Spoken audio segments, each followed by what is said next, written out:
might have heard dozens of stories about betrayal and love, but today we are going to narrate a true incident that you might not have heard before.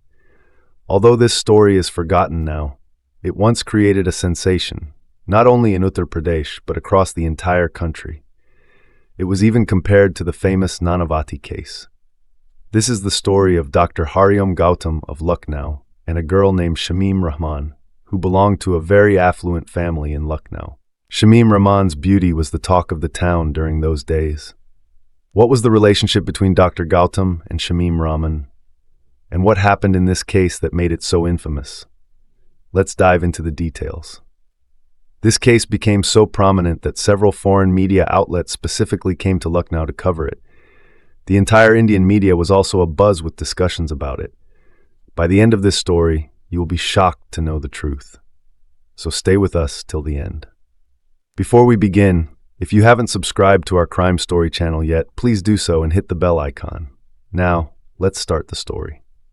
The date was May 7th, 1966. One of the wealthiest and most influential people in Lucknow, Azizur Rahman, suddenly suffered a paralytic attack. Azizur Rahman was once a landlord from Lakhimpur Kheri and was counted among the most powerful people in the area. His condition deteriorated rapidly due to the sudden attack, and he was immediately admitted to Balrampur Hospital in Lucknow for better treatment. His treatment began under the supervision of Dr. Om Gautam, who was in his mid-30s at the time. Azizur Rahman's health improved with time, and after 10 days of treatment, he was discharged from the hospital. However, during these 10 days, something happened that no one had imagined. Azizur Rahman had 3 children, 2 sons and a daughter. The sons were advancing their careers in business and politics, while the 22-year-old daughter, Shamim Rahman, was excelling in her studies.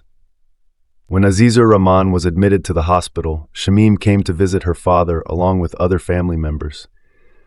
Upon seeing Shamim, Dr. Om Gautam was immediately smitten by her beauty. Gautam, being a handsome and established doctor himself, soon caught Shamim's attention, and they both started liking each other. This marked the beginning of a love affair. Initially, Dr. Gautam would visit Azizur Rahman only once a day, but soon he started coming multiple times under the pretext of checking on the patient. Shamim, too, began spending more time at the hospital under the guise of taking care of her father. When Azizur Rahman was discharged after 10 days, the family moved back to their home in Lakhimpur Kheri.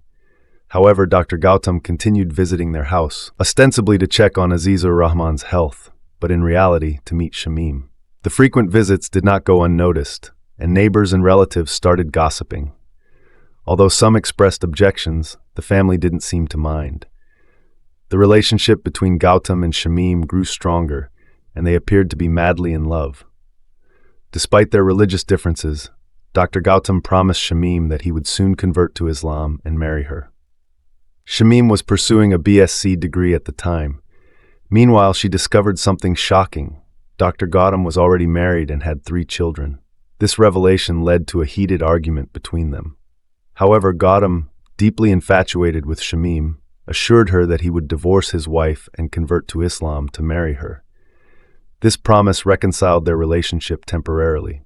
Over time, Gautam's true nature began to surface. He was not only a renowned doctor, but also known for his flirtatious behavior. He frequently dated different women, which eventually came to Shamim's notice. Their arguments became frequent, but Gautam managed to pacify her each time, promising to mend his ways. During this period, Dr. Gautam received a transfer order from Balrampur Hospital. Fearing the separation, Gautam used his influence to cancel the transfer. According to some sources, Shamim's father and brother also helped in this matter. Despite these efforts, Gautam's behavior did not change, and his association with other women continued. In January 1968, Shamim's patience ran out. She publicly slapped Dr. Gautam at the Quality restaurant in Hazratganj, Lucknow, in front of dozens of people. The incident seemed to mark the end of their relationship, but they eventually reconciled once again. By July 1968, things took another dramatic turn. Shamim learned from her husband's wife that Gautam was seen riding his scooter with another girl.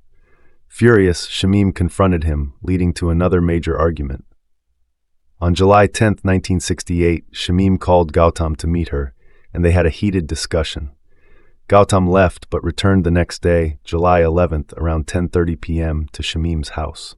Shamim opened the western door of the mansion connected to the drawing room. They argued loudly for about 20 minutes.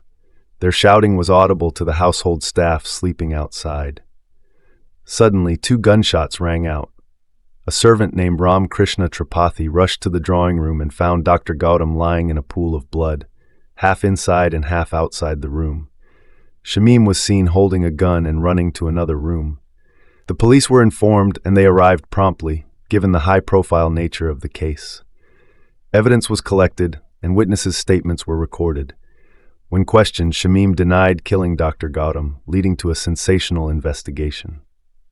This tragic love story continues to intrigue those who hear it, showcasing a tale of love, betrayal, and an abrupt end. We both loved each other and were about to get married soon. On one hand, a witness claimed that while walking down the street, they didn't see anyone. However, after passing through, they saw a gun in Shamim Rahmani's hand. On the other hand, Shamim Rahmani stated that she didn't fire the gun. The question then arose, who fired the gun? This case brought into the spotlight Shamim Rahmani's cousin, Iqbaluddin Khan. After the sound of the gunshot, the second person seen in the house was Iqbal Khan. Iqbal Khan loved Shamim Rahmani deeply and wanted to marry her. However, Shamim Rahmani wanted to marry Dr. Gautam. It is said that on that fateful night, when Iqbal saw Shamim and Dr. Gautam together in the dark, he lost his composure. Enraged, he shot Dr. Gautam, leading to his death. Shamim Rahmani's family also accused Iqbal of being the culprit. Now, the police had 2 primary suspects in Dr. Gautam's murder, but the challenge was that they lacked substantial physical evidence against either. The police confiscated a gun, claiming it was used in the crime, but forensic analysis revealed that no bullets had been fired from that gun in a long time. Furthermore, there were no fingerprints of either Shamim Rahmani or Iqbal on the gun's trigger. Accusations were made against the police, suggesting they presented the wrong gun in court under the influence of Shamim Rahmani's family to protect her. Additionally, the police were criticized for gathering weak evidence. It was unclear whether the shot was fired from Shamim's room or another. To uncover the truth about Dr. Om Gautam's murderer, the case dragged on for years. Initially, it was presented in the local court, then moved to the Lucknow High Court, and finally to the Supreme Court of India. Even in the Supreme Court, there was a lack of strong physical evidence. However, there was a testimony pointing to Shamim Rahmani as the one who fired the shot. Kalika Prasad, who heard the gunshot, was outside Shamim's house at the time. In court, Kalika testified that immediately after the gunshot, he heard Shamim's voice, seemingly addressing her mother. "The doctor betrayed me. He ruined my life. That's why I killed him. I did nothing wrong." Kalika also stated that shortly afterward, Shamim was heard saying, "Brother, take this gun and hide it. I don't want to live anymore." The court considered Shamim's extrajudicial confession as strong circumstantial evidence. In 1975, based on this evidence, the Supreme Court sentenced Shamim Rahmani to life imprisonment for the murder of Dr. Om Gautam. It was revealed that on the night of July 11, 1968, at around 10:30 p.m., Dr. Gautam visited Shamim's house. The two argued for about 20 to 25 minutes. When Dr. Gautam was about to leave, starting his scooter, Shamim called him back. As soon as he entered, Shamim fired a shot at him. Although Dr. Gautam dodged the first bullet, the second bullet hit his forehead, killing him instantly. After the Supreme Court's verdict, Shamim was sent to jail. However, she was pardoned by the then Governor General of Uttar Pradesh and released after serving just 2 years of her life sentence. Interestingly, after her release, Shamim received several Bollywood offers, but she declined them all. Soon after, she left Lucknow for Delhi, leading a life of anonymity. The atmosphere during the trial was reminiscent of the Nanavati case, drawing significant public attention. Large crowds gathered during the hearings, and the case was widely covered in newspapers. Even international media showed interest. Over time, the story of Shamim Rahmani and Dr. Gautam's love affair faded from public memory. Have you heard about this case before? Share your thoughts in the comments. If you liked our effort, please like and share this story. Don't forget to subscribe to our channel and turn on notifications for more such stories. Thank you.